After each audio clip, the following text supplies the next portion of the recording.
I've got bad news for you. Reality TV isn't really real. Today in this video, I'll be going over why 90 Day Fiance and show history is fake. Welcome back to Spinning Film. Let's get into the video.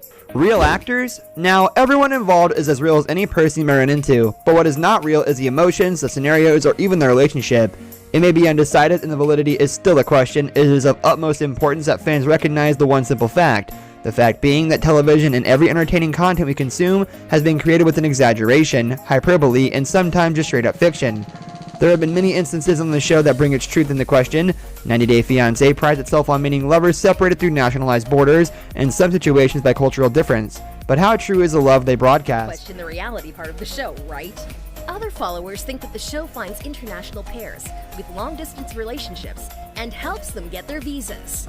But the truth is otherwise. Dramatized scenes. We know for sure that everything that happens on the screen in 90 Day Fiance is not necessarily the true representation or exact enactment of what went down.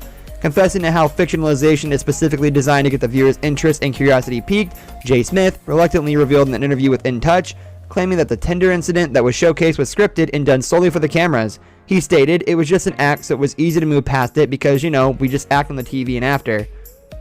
And since this is all that, he revealed, it raised some eyebrows. Is something as little as this can be faked? How much truth in its entirety holds? Or is it true at all? Isn't it beautiful? Yes, nice arrangement, Rebecca. Hello, everyone. Hi, Jen. Hi, guys. Scripted conflictions.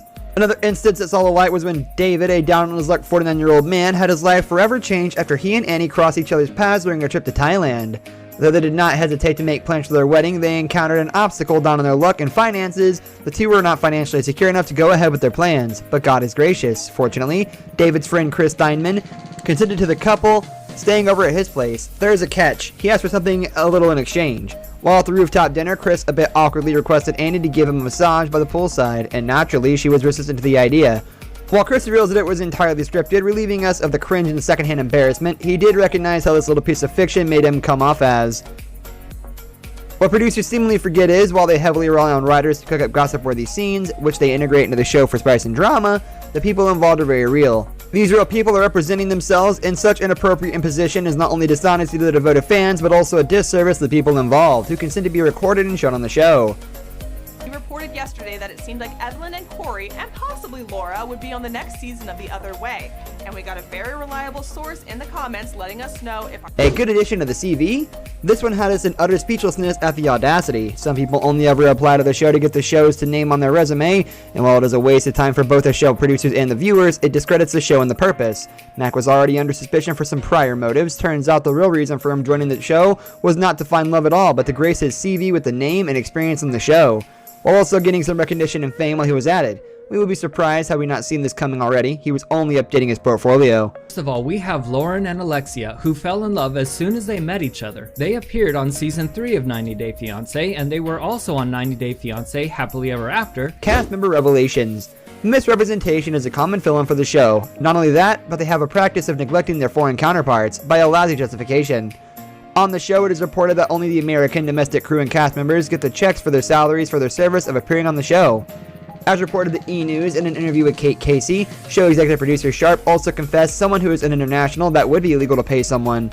They would have to have a green card, which they do not. This means that anyone without a green card does not get the credit they should get. Another disappointment that emerged was when Mark and Nikki Shoemaker filed a lawsuit against Discovery Communications, TLC's parent company. As stated in a copy acquired by the sources of the petition, available for the public on Justia US Law, the couple claimed that they were fraudulently misrepresented. They also allege that the show's producers misled them through false verbal explanations and promises.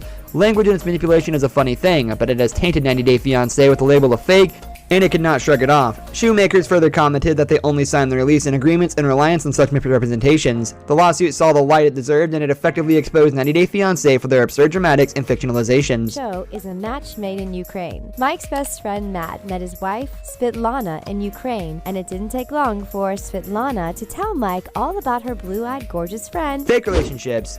The other revelation that had us convinced the show's history is nothing but stinking scripting and dishonest entertainment was when a 90 Day Fiance couple confessed that the two were never in a relationship from the very start, and were actually post-breakup.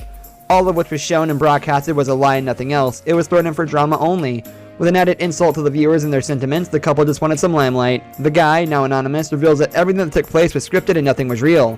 This brings us to the end of our video. I hope you enjoyed it. Hit like if you did, and don't forget to subscribe to our channel so you don't miss out on any of our videos in the future.